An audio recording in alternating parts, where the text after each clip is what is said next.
Cientists like Cuvier and Buffon admitted in the beginning of the last century the so-called cataclysmic planet occurred following great catastrophes, but later on science abandoned this theory. The fresh hypothesis insisted on the slow graduation of all processes on the Earth and on the unimportance of the great cataclysms for the process of life. In our times, science is returning again to the forgotten theory of Cuvier concerning the immense role of various cataclysms. The priests of Say told Solon how, after long periods, perturbations occur in the movement of celestial bodies and great catastrophes on our planet follow these perturbations. The famous astronomer, the Abbé Moreau, affirms that the ancients were inclined to confound the astronomical perturbations with telluric and even meteorological effects. Thus he cannot attach to the words of the priests of Say any great importance. Moreau says that a collision, for instance, of the Earth with any celestial body like a comet, cannot be periodical, and perturbations in interplanetary space have nothing to do with our home cataclysms. I cannot agree with this opinion of the French scientist concerning the meaning of the words of the priest. It seems to me they had in mind definitely events of an interplanetary character which influenced the life of our own abode, because the priests mentioned the story of Phaethon, who, according to the legend, was guilty of a great calamity which befell the earth. As I related before, Phaethon burnt 1/2 of the earth's surface. We can easily see in this myth a poetical description of some terrific cosmic catastrophe reflected on the but having its source in some enormous astronomical perturbation. Further, Moreau combats the opinion of the scientist, R.M. Gattefossé, who in his book, The Truth Concerning Atlantis, ascribes the priest's words to the phenomenon of the so-called of the equinoxes and its consequences. These consequences, according to Gattefossé, consist of alterations in the position of the poles of the Earth, which occur every 25,796 years. Certainly, the explanations of Moreau are sufficient to establish that the Earth's axis never can be almost perpendicular to the plane of the ecliptic, as affirmed by Gattefossé, and oscillations of that axis never could provoke such a terrific earthquake as that which destroyed Atlantis. However, the mistake of Gattefossé consists only in the above-mentioned hypothesis. But his fundamental idea, namely, the possibility of phenomena in space causing terrestrial catastrophes, seems to me perfectly feasible. The shadow of At. Moreau declares that even an exceptional accumulation in some regions of the earth of water, rain, snow, or ice, or the movements of the magma within our planet, can provoke yearly a shifting of the poles for only a few meters. Such slight alterations in the position of the poles could not provoke any cataclysm. A serious disturbance would require movements of giant masses, such as, for instance, the transposition of the whole tableland of Tibet to the polar regions. I quite agree with Moreau in his statement to the effect that the catastrophes which occur in interplanetary space are sporadic and not subjected to any definite periodicity. However, I am inclined to think that the word periodically, as employed by the priests of Say, was not intended to indicate any definite recurring period, but was simply meant to state that these phenomena occur again and again. Thus, not periodically, but occasionally terrible conflagrations occur in space, was what the priests may have intended to convey. Certainly those conflagrations have their fatal influence on the life of the Earth. Moreover, I doubt whether the traditional memory of mankind is long enough to retain even two such similar events. Even the Egyptians, with their long history, enriched by the Atlantean traditions, could probably remember only one of these terrific alterations in the arrangement of the cosmos, that very one, in fact, which the priest had in view. Presently we shall see that there is enough material at any rate for an attempt to determine the possible character of that particular catastrophe. Bodies in their everlasting movements follow strictly determined orbits. Sometimes sundry collisions occur between them or their parts. To this category of phenomena belong the appearance of so-called novae, or newborn stars, the fall of comparatively large pieces of planets and comets on the surface of other celestial bodies, the crossing by planets of the comets' orbits near their heads, and perturbations in solar systems, shooting stars and the common aeroliths. Here a short survey of all the enumerated phenomena would not be out of place. From the epoch of the Greek astronomer Hipparch, 2nd century BC, until nowadays hundreds of cases of the appearance of novae have been recorded. The best known are the nova of Hipparch, 134 BC, the nova of Tycho Brahe in the constella Tian of Cassiopeia, 1572, the nova of 1848 in the constellation of the Serpent, the nova of 1876 in the Swan, the nova of 1891 in the Charioteer, the nova of 1910 in the Perseus, the nova of 1918 in the Eagle, the nova of 1920 in the Swan, and the last nova of 1925 in the constellation of Pluvium Pictoris. Ordinarily the biography of each nova is as follows. The first few days following its appearance the newborn star possesses considerable brightness, which grows continuously, sometimes to equal the brightness of Sirius. Later on it begins to diminish rapidly, and finally the nova either becomes almost invisible, or disappears altogether. But the last one, that of 1925, has proved to be most unusual.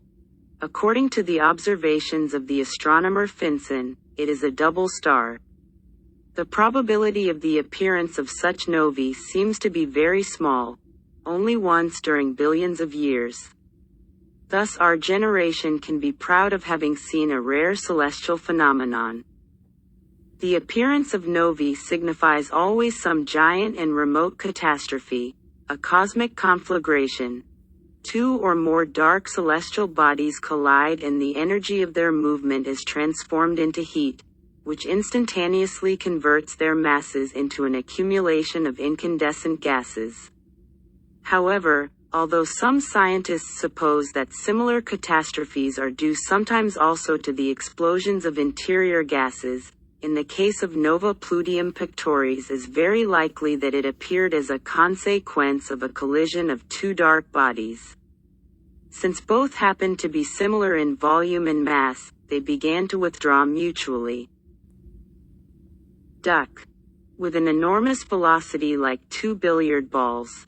Their distance was 124 from each other in 1928 was 100 times greater than the distance of the Earth from the Sun and their velocity miles per second. The distance of nova Pictoris from us is 540 light-years. Thus this great conflagration occurred in 1385, 1 century before the discovery of America, but the rays of light, which travel 186,000 miles per second, brought us the news about this catastrophe only in 1925. The Russian astronomer W. Vorontsov-Velyaminov discovered in 1937 a nova which is exceedingly interesting because it does not belong to our own galaxy, but forms part of the neighboring one, and is seen by us as a faint nebulosity. The distance from us of this nova is over 19 million light-years, and this circumstance shows the enormous quantity of light irradiated by this newly discovered celestial body. In fact, having traversed such a distance as 19 million light-years, its light is still enough to influence our retina. Strong. The above-mentioned Russian scientist calculated that the brightness of this nova must be some billions times greater than that of our Sun and 100 times greater than that of the nebulosity in which it exists, although the latter is composed of billions of stars. Evidently many quadrillions of years ago, somewhere in the depths of the space, occurred a gigantic catastrophe which resulted in the birth of this nova, but the news about it reached us only in AD 1937. The quantity of energy liberated during that cataclysm cannot be calculated. Incidentally, one should remember that the source of the newly discovered cosmic irradiations is still enigmatical. It is not improbable that these mysterious irradiations come to the Earth from such enormous conflagrations as those which give birth to novae. When a smaller body collides with a much larger one, there occurs a fall of the first upon the surface of the second. The falling body becomes heated to such a degree that an explosion may occur and break it into numerous small pieces. Sometimes the falling body does not explode, but enters unbroken into the larger one, forming one body which remains intact. The telescope has permitted us to see the effects of a falling body on one of the solar planets. The astronomer, W. Hay, during the night of the 3rd of August 1933, observed a large white spot on the equator of Saturn, and informed the astronomer, Dr. W. H. Stevenson, of his discovery. The latter immediately made a detailed study of Saturn and concluded that this white spot was probably due to the fall upon Saturn of a giant meteorite. The high temperature of the latter had caused an instantaneous transformation of the surrounding medium into an accumulation of incandescent gases. The fall of this meteorite produced a large breach in the famous ring of Saturn, which could be distinctly seen through powerful telescopes. This gap was 20,000 miles long and 12,000 miles wide. Catastrophes identical to those above mentioned are possible also here, in our own abode, the old Earth. They have occurred in the past. Our generation has witnessed some similar ones, and our descendants undoubtedly will also see such cataclysms. Apart from such catastrophes, our planet, like any other celestial body, is always subject to the influences of our neighbors in space. These influences are various. They range from the influence of our satellite the Moon, to those which reach us from remote constellations, producing innumerable phenomena in our home. The attraction of the Moon is the most evident and ordinary example of such influence. It produces the notorious phenomenon of the tides and the less-known phenomena of similar tides occurring in our atmosphere and in the subterranean magma. The air tides are responsible for many meteorological phenomena, and the magma tides for earthquakes and volcanic eruptions.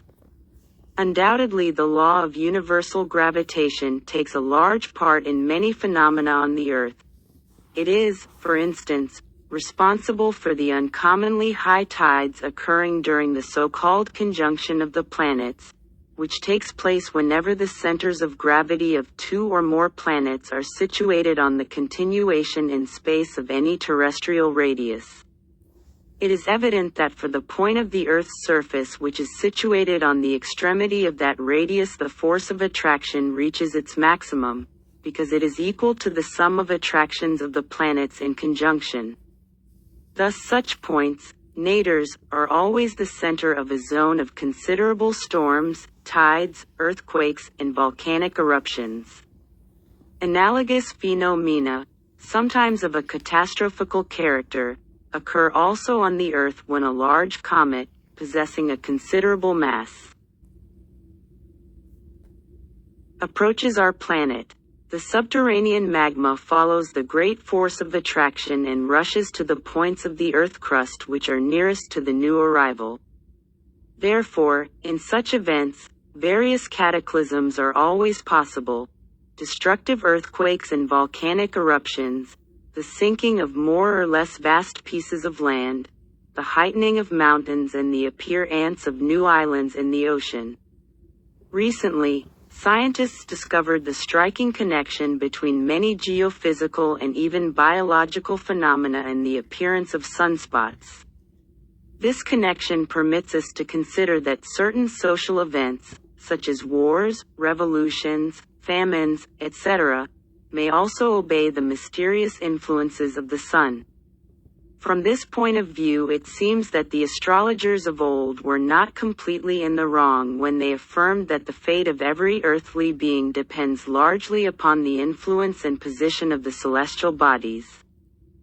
Let us return from these general speculations to the most important for our subject, cases of collisions between various celestial bodies and their parts. These phenomena are called, according to the scale, by various names. We know, for instance, of the rains of stones, the phenomenon of the falling of meteoric dust, aeroliths, shooting stars, boleys, and we suppose the likelihood of their falling on our planet of very large cosmic masses, perhaps small satellites of the Earth, or independent minute planets, attracted by the comparatively enormous mass of the Earth. We have to realize that the Earth crust, in comparison with the Earth's volume, is only a thin envelope. It is but 36 miles thick, i.e. only 1% of the terrestrial radius.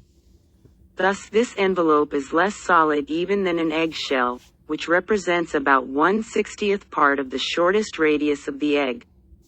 And we, mankind, with all our culture, progress, history, etc., are nothing more than the mold, which sometimes covers the surface of ponds. Thus even a comparatively light blow on the Earth's surface could cause fatal consequences for mankind. I have not in view the possible collision between our planet and any celestial body approximately equal to it in volume and mass. Such a collision would simply destroy not only the life on our planet, but also the planet itself. Both bodies would immediately be transformed into an accumulation of incandescent gases, and thus a new star would be born in space. I have in view only collisions of the Earth with comparatively small masses, such as, for instance, more or less large meteorites and our unknown satellites. The fall of such a body could provoke local cataclysms and possibly some alterations in the mechanics of the Earth's rotation and revolution. Falls of aeroliths of considerable size are well known, and almost every natural history museum possesses specimens of such visitors from space, but sometimes the meteorites are so large that it is impossible to bring them into a museum, or to find a place for them.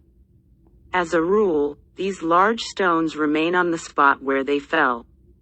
Such, for instance, are the famous Pallas's iron in Siberia, the large meteorites of Greenland, of Brazil, and some others. The celebrated black stone of the Kaaba, in Mecca, the most important holy relic of the Mohammedans, is nothing else than a large meteorite, fallen millenniums ago in the Arabian desert. Strange to say, the fall of meteorites played an immensely important role in the history of culture. A matter of fact, they almost always consist of iron and iron oxides mixed with nickel and some other metals, and scientists suppose that mankind made first acquaintance with iron through meteorites. Professor Quiring affirms that almost all the earliest iron implements were made from meteor iron. A chemical analysis of 2 iron ornaments of the 5th millennium, found during excavations in Egypt, demonstrated a high percentage of nickel, which proves the meteoric origin of the material. The word iron in the Old Egyptian language signifies the heavenly ore. It seems that the smelting of iron ore began only in the 2nd millennium, and iron metallurgy began in ancient Armenia. We possess some old Armenian monuments which mention metallurgy in 1490 BC. On the other hand, in the Pyramid of Cheops were found iron works much older than the Armenian ones, and we can only conclude that they were of meteoric origin. As to steel, we find the first mention of it in the letter of the king to Shraddha, accompanying his gift to the pharaoh Amenophis III. This gift consisted of 318 concubines, and of a still more adornments. The precious commodity, some steel daggers in rain of stones, is a well-known phenomenon. It is meteorites, which revolve around the sun. These clouds are by the crossing, by our planet, of clouds of the nothing else than the remains of certain destroyed bodies, planets, or comets, which still continue their revolution along their ancient orbits as accumulations of more or less large pieces of stones. The Jewish Bible, see the book of Joshua, X. 11, tells that such an event took place during a battle between Jews and Amorites. When the latter ran away from the Jews, Jehovah threw at them large stones from heaven, killing them in great numbers. The medieval chronicles have numerous records concerning such rains, which were considered to be a manifestation of the god's wrath.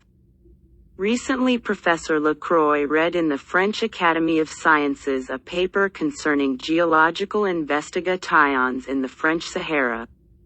There is a region called Tannisruft, which is known among the natives under the name of the Valley of Thirst.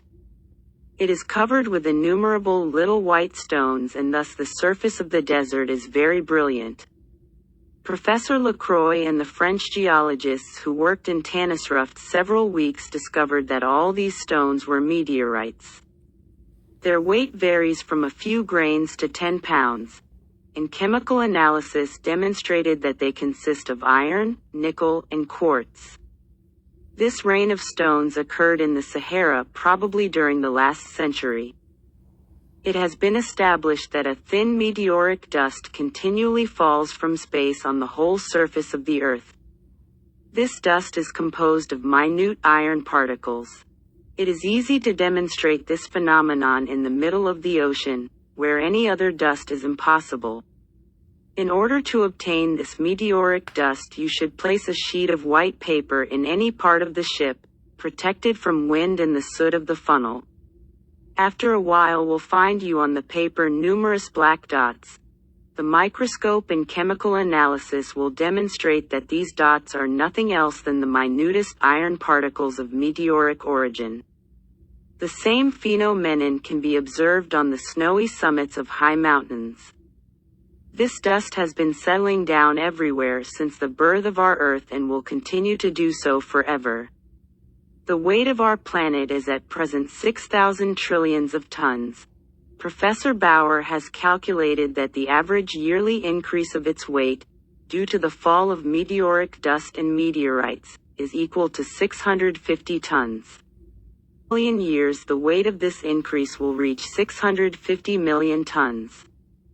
It means that every 500,000 years a hill 650 feet high, with a base of 150,000 square yards, is falling from space onto our planet.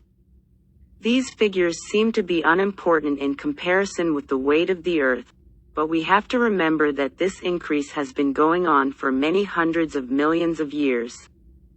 Therefore, this mass of meteoric dust has contributed considerably to the increase in the thickness of the Earth crust and to the formation of the soil. But the consequences of this phenomenon are still more important in the realms of geophysics and even of celestial mechanics. The increase in the weight of the Earth reflects on its rotation and revolution. Moreover, the permanent increase in that weight augments the intensity of the force of gravitation of our planet and thus the probabilities of falls on its surface of larger and larger cosmic masses. Therefore, it is easy to predict that in the future such occurrences will become slightly more frequent. Apart from the occasional falls of various meteorites, our planet receives also periodical falls. Twice every year numerous meteorites fall upon the Earth. These rains of aeroliths, occurring always in August and November, are known to the science as Perseids and Leonids, because their radiance, their visible centers of irradiation, seem to be situated in the constellations of Perseus and the Lion. The public calls them shooting stars. The Perseids represent the remains of Tattle's comet, which, owing to unknown causes, exploded some years ago. Its fragments continue to move along the orbit of Tattle's comet, which is yearly crossed by ours. Up to now, our meeting with this accumulation of the comet's remains has represented only a magnificent show of celestial fireworks, but it is not impossible and destroy a more or less extensive part of its surface. The small that in the future a large piece of stone might fall upon the Earth meteorites, penetrating into the terrestrial atmosphere with the velocity of 36 miles per second, burst into flames at the height of 72 miles and burn like a firework. Sometimes they leave a trace of bright white or green light. Fortunately, cases of the falling of large meteorites are comparatively rare, although such phenomena have occurred some. In the past, perhaps some of the existing islands and rocks which stand sometimes solitarily in the middle of plains are nothing else than meteorites. A similar suspicion exists, for instance, concerning the island of Elba in the Mediterranean Sea. Its geological structure permits one to suppose that Elba fell from space as a giant meteorite. Sometimes it is possible to detect the presence of a large meteorite within the Earth crust, thanks to the so-called magnetic anomalies. The visible manifestation of its presence is unrest of the compass. Near the place where such an anomaly is observed, the compass oscillates and loses its faculty to show the direction of the north. Such behavior of the compass is due to the presence somewhere in the vicinity of a large subterranean iron mass, the origin of which can be determined as only meteoric. The best known magnetic anomaly is at Kursk in European Russia. Some miles from Natchez in USA, in the vicinity of the Mississippi, exists a large cavity in the soil, resembling the crater of some extinct volcano. The natives call this cavity the Devil's Cup. The compasses of steamers on the Mississippi begin to be agitated even at a distance of several miles from the Devil's Cup. This large and deep cavity undoubtedly was created by an enormous iron meteorite, which fell there very long ago and since that day has remained deeply buried in the earth crust. Another giant meteorite fell in the remote past in Arizona. American engineers discovered there in 1891, in the middle of a desert plain, a giant crater, and ascribed its origin to an unknown prehistoric volcano, extinct since time immemorial. The diameter of it is I mile. Only in 1933 this alleged crater was investigated again and the scientists discovered that it is not of volcanic origin, but that its formation was due to the fall of an enormous meteorite. In its vicinity were found many fragments of meteoric iron, and chemical analysis proved something absolutely new. The iron of that meteorite is mixed with platinum. By means of a very sensitive apparatus, the geologists discovered that a mass of 500,000 tons is buried there at the depth of 735 feet. Moreover, the approximate date of its fall was calculated. It occurred 50,000 years ago. The American newspapers, commenting on this discovery in Arizona, state that a commercial